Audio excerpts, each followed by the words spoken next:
ஆனந்தி, உங்களுக்குள்ள என்ன பிரச்சனைன்னு பேச நம்ம இங்க வரல. மகேஷ கல்யாணம் பண்ணிக்கிறதுல உனக்கு என்ன பிரச்சனை? முதல்ல அத சொல்லு. பிரச்சனையே அதுதான். நானும் ஆனந்தியும் லவ் பண்றோம்.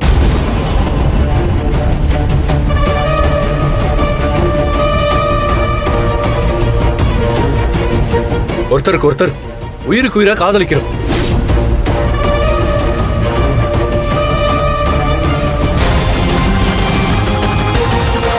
என்ன சொல்ற அன்பு? அவர் சொல்றதே மேடம் நெசம். நாங்க 2 பேரும் காதலிக்கிறோம்.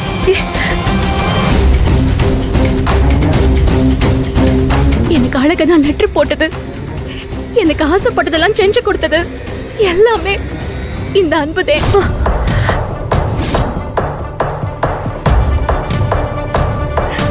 அழகந்தே அன்பு, அன்புதே அழக.